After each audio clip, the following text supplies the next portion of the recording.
కాంగ్రెస్ పాలకులతో అంటకాగిన కొందరు అధికారులు కాంగ్రెస్ ప్రభుత్వాన్ని ఇరకాటంలో పెట్టే ప్రయత్నం చేస్తున్నారనే విమర్శలు వస్తున్నాయి.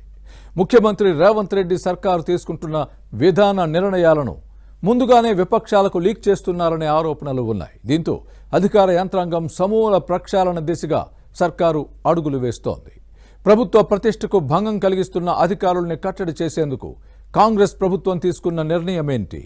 కీలక శాఖల్లో పేరుకుపోయిన కట్టప్పలపై ఎలాంటి చర్యలు చేపట్టింది? Let's watch this inside story.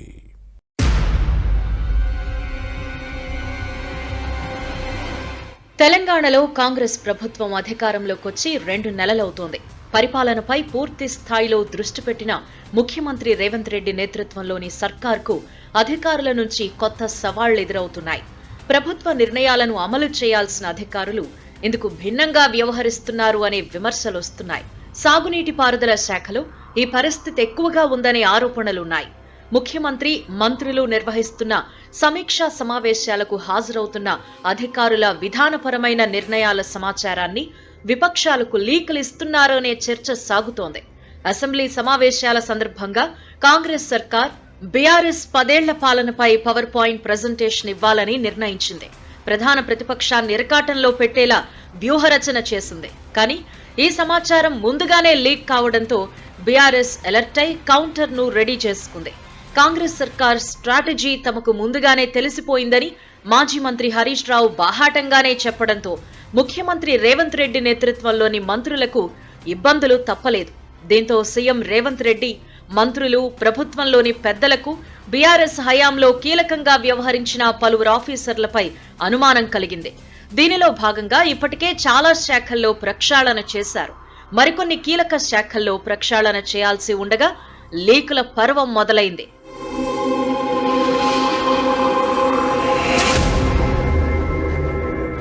నీటిపారుదల శాఖలో ENC Muralidhar versus irrigation secretary Rahul Bojja అన్నట్టు పరిస్థితి మారింది. కృష్ణా నదిపై ఉన్న ప్రాజెక్టులను కేఆర్ఎంబీకి అప్పగించే విషయంలో తెలంగాణ, ఆంధ్రప్రదేశ్ అధికారుల మధ్య రాష్ట్రాలు ప్రాజెక్టులను అప్పగించే అంశంపై పలుమార్లు సమావేశాలు జరిగాయి. బోర్డు పరిధిలోకి ప్రాజెక్టుల అప్పగింతపై ఎలాంటి అభ్యంతరాలు లేవని 2 రాష్ట్రాల ఈఎన్సీలు స్పష్టం చేశారు. అయితే 2 రాష్ట్రాల మధ్య నీటి వాటాలు తేలకుండా ప్రాజెక్టులను బోర్డుకు అప్పగించేది లేదని స్పష్టం చేశామని సెక్రటరీ చెప్పుకొచ్చారు. ఈ మేరకు జనవరి 17న కేంద్ర జలశక్తి శాఖకు తెలంగాణ ప్రభుత్వం లేఖ రాసిన విషయాన్ని గుర్తు చేశారు. అయితే ఈఎన్సీ ఒక విధంగా, సెక్రటరీ మరో విధంగా చెప్పడంతో కన్ఫ్యూజన్ నెలకొంది. నీటిపారుదల శాఖ కార్యదర్శి రాహుల్ బొజ్జా ఇచ్చిన ఆదేశాలను ఈఎన్సీ పాటించకపోవడంతో ప్రాజెక్టులన్నీ కృష్ణా నదీ యాజమాన్య బోర్డు ఆధీనంలోకి వెళ్తున్నాయని ప్రచారం జరిగింది. దీనిపై విపక్షాలు ఘాటు విమర్శలు చేయడంతో కాంగ్రెస్ ప్రభుత్వానికి ఇది ఇబ్బందిగా మారింది.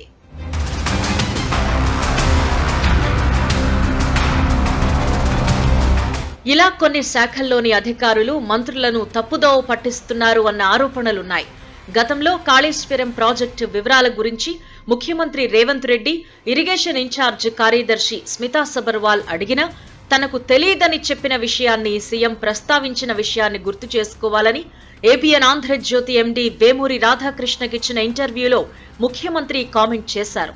ఈ పరిస్థితి ఒక్క ఇరిగేషన్ డిపార్ట్మెంట్కే పరిమితం కాదు, పలు శాఖల్లో ఇదే పరిస్థితి ఉంది.